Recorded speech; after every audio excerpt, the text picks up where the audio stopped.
Essayez-vous d'attirer l'attention de quelqu'un, mais cette personne continue de vous ignorer? Cela peut être une expérience très douloureuse, surtout lorsque vous avez à cœur le meilleur intérêt de la personne.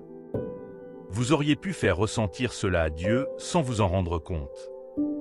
Cependant, si vous ne voulez pas attrister son esprit ou le faire s'éloigner de vous, vous devez lui accorder votre attention chaque fois qu'il vous tend la main.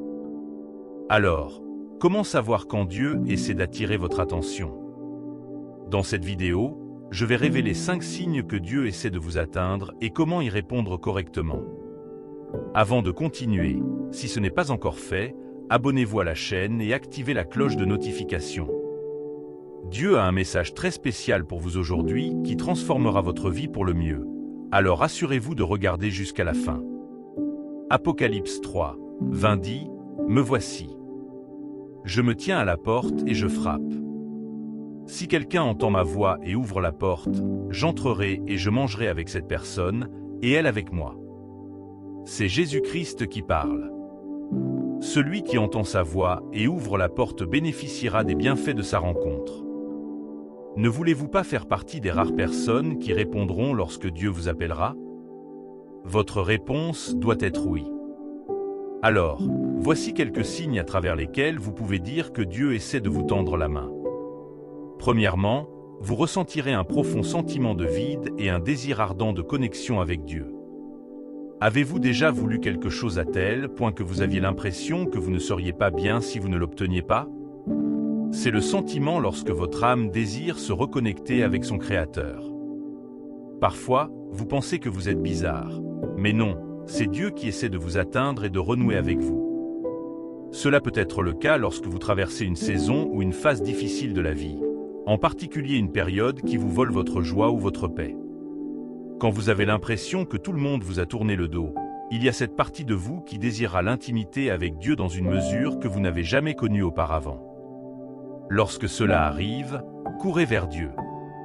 Pour certains, c'est l'occasion idéale de se lamenter et de se plaindre du fait que Dieu les a quittés, et par conséquent, ils sont incapables de ressentir le coup de pouce du Saint-Esprit.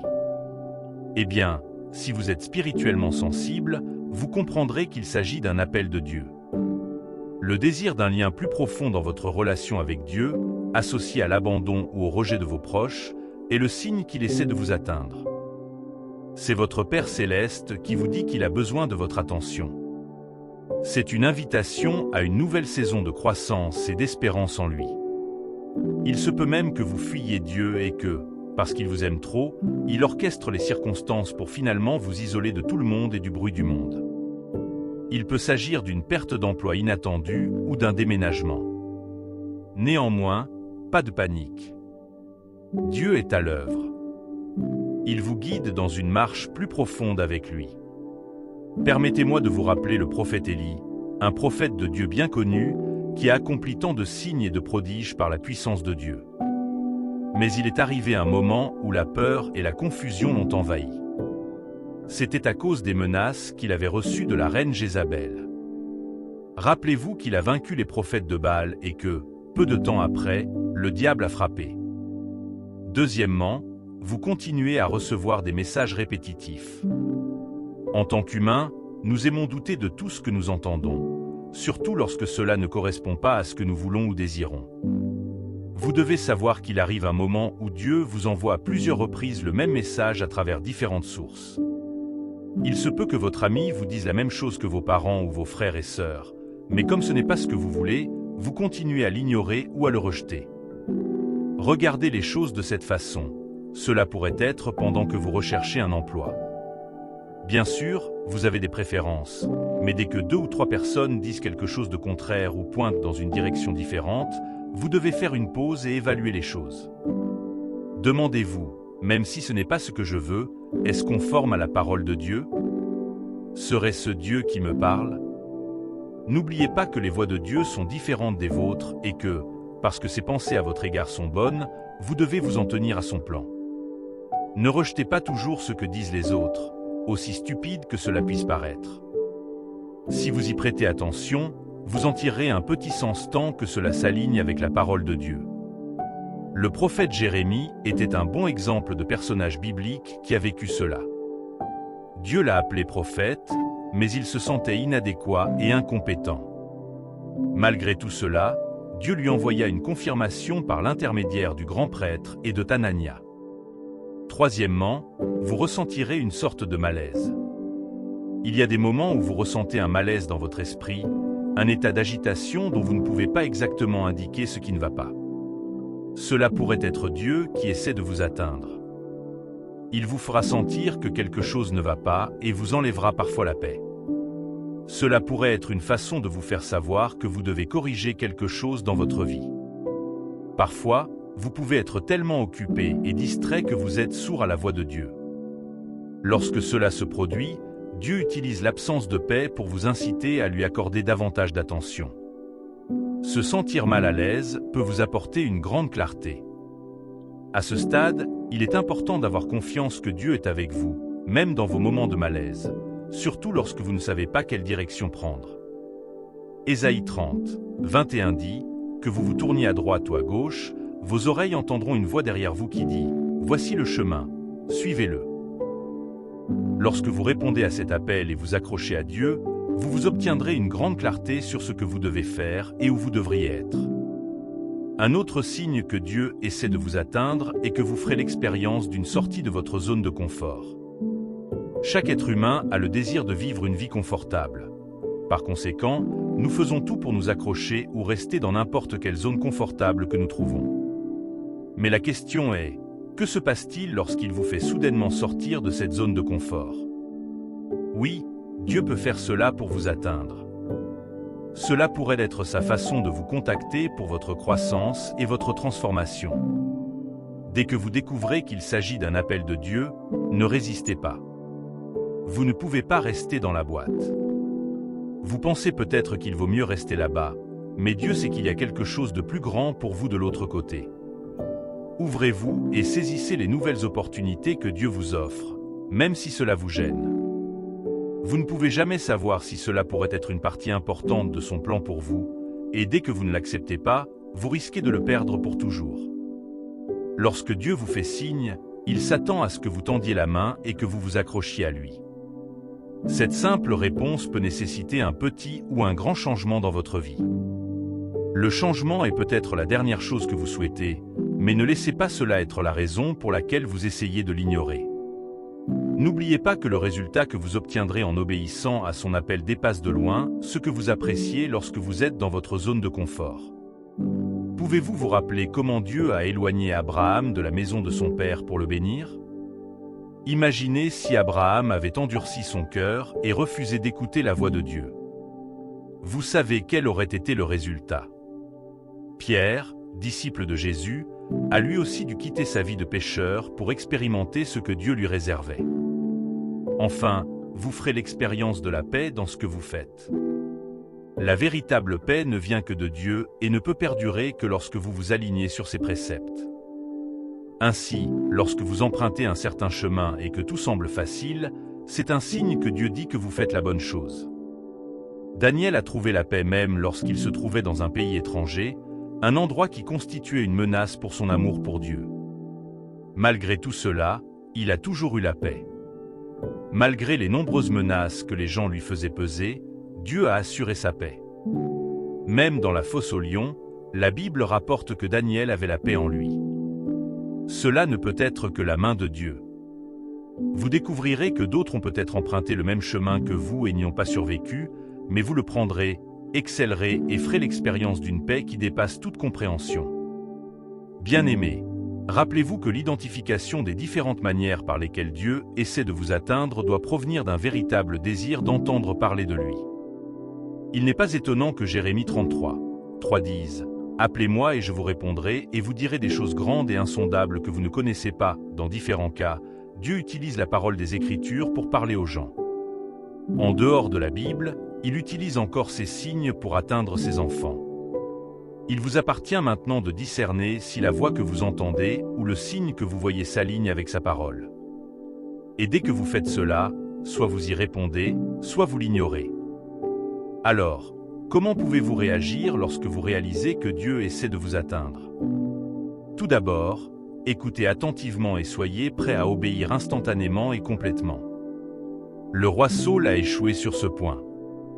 Oui, il a écouté et compris les instructions de Dieu lorsqu'on lui a demandé de détruire les Amalécites, mais il a échoué en termes d'obéissance. Il craignait ses subordonnés au-dessus de Dieu et décida de leur plaire et de déplaire à Dieu.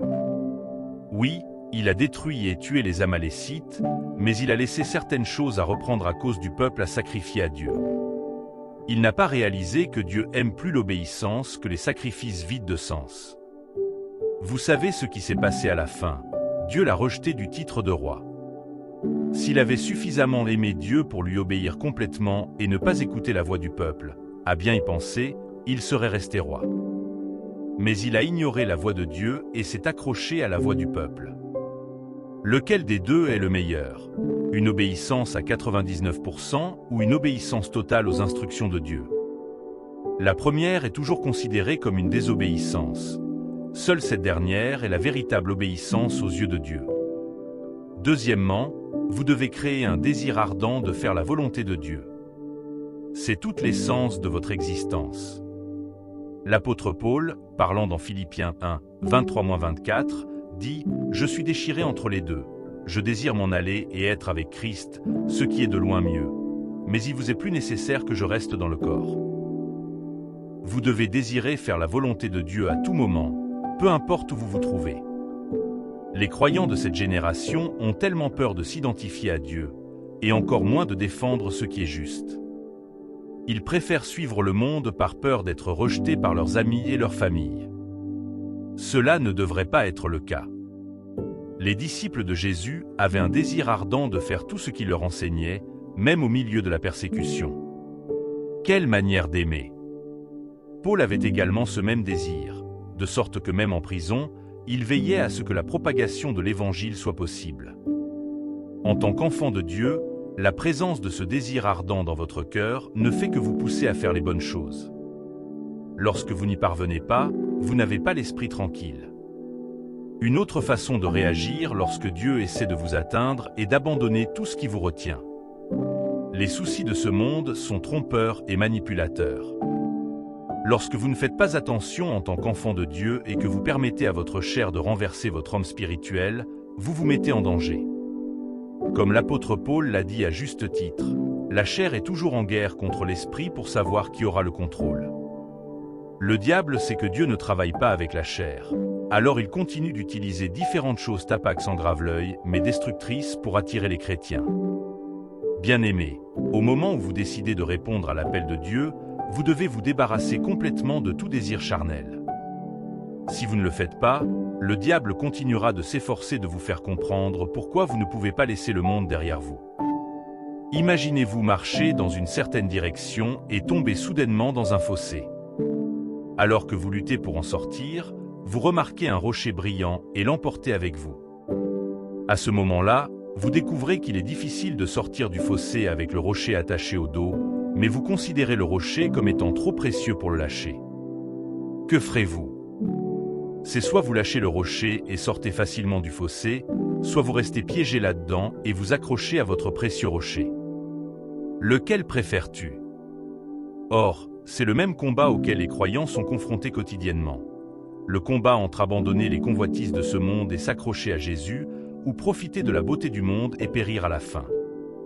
Jésus-Christ a dit, « Si quelqu'un met la main à la charrue et regarde en arrière, il est impropre au royaume de Dieu. » Cher enfant de Dieu, ce monde n'est pas ta maison.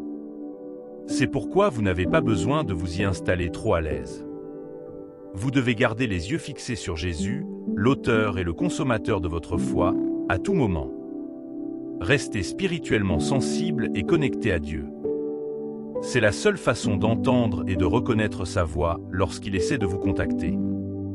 Mais dès que vous serez aveuglé et assourdi par les choses du monde, vous ne pourrez plus l'entendre vous appeler. Lorsqu'il vous appelle, répondez avec humilité et obéissez sans réserve à toutes les instructions qu'il vous propose. Dieu vous bénira si vous obéissez. Nous laisse prier. Cher Père juste, Créateur de l'univers, donateur et soutien de ma vie, je te remercie d'être toujours un Père aimant. Vous avez été mon guide, mon bouclier et mon fournisseur depuis mon premier jour sur terre. Je te remercie de n'avoir jamais permis au mauvais plan du diable contre ma vie de réussir. Je suis reconnaissant pour ton bouclier anti-feu sur moi et ma famille. J'élève ton nom au-dessus de tout autre nom pour toujours. Père miséricordieux, je me présente aujourd'hui devant ton trône de miséricorde pour te demander de m'aider à faire uniquement les choses qui te plaisent. Je te demande d'ouvrir mes yeux pour reconnaître quand tu m'appelles. Alors que tu te tiens à la porte de mon cœur, je m'ouvre à toi et te demande d'entrer et de prendre le contrôle de tout ce qui me concerne. Ta parole dit que tes pensées sont de me donner un grand avenir. S'il vous plaît, aidez-moi à accepter ces promesses. Aide-moi à vivre une vie consacrée à toi seul. Accorde-moi la grâce de suivre tes préceptes. Aide-moi à lâcher tout ce qui me retient. Aide-moi à reconnaître les différentes manières que tu utilises pour me parler, même si elles diffèrent de ce que je souhaite. Aide-moi à embrasser de tout cœur ta volonté pour ma vie. De quelque manière que ce soit, j'ai ignoré ton appel dans ma vie ou je t'ai fait attendre pendant longtemps. S'il te plaît, aie pitié. Mon cher Père, s'il te plaît, ne m'abandonne pas. Je désire te connaître davantage. Tu es le chemin, la vérité et la vie, et je sais que personne ne vient à toi si tu ne l'approches. Rapproche-moi de toi, Père. Ouvre-moi, laisse-moi entrer et aide-moi à rester connecté à toi tous les jours de ma vie. Je présente les convoitises qui m'empêchent d'éprouver la plénitude de ta gloire. S'il vous plaît, séparez-moi d'eux, qu'il s'agisse de la richesse, de la renommée ou des personnes auxquelles je tiens depuis si longtemps. Aujourd'hui, je les ai lâchés. J'avoue que ce ne sera pas facile, mais je sais qu'avec toi à mes côtés, je peux surmonter la douleur de les perdre. Ouvre mes yeux pour voir une meilleure richesse en relation avec toi. Je veux expérimenter la plénitude de ta gloire. Par-dessus tout, aide-moi à rester déterminé à te servir quand cela me convient et même dans les moments difficiles. Donne-moi la grâce de rester ferme dans ma communion avec toi. Merci, Père Céleste, car je suis convaincu que chaque fois que j'appelle, tu m'entends et tu me réponds, au nom de Jésus. Amen.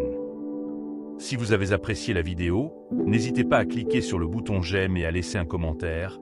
Et avant de partir, n'oubliez pas d'appuyer sur le bouton d'abonnement et d'activer la cloche de notification.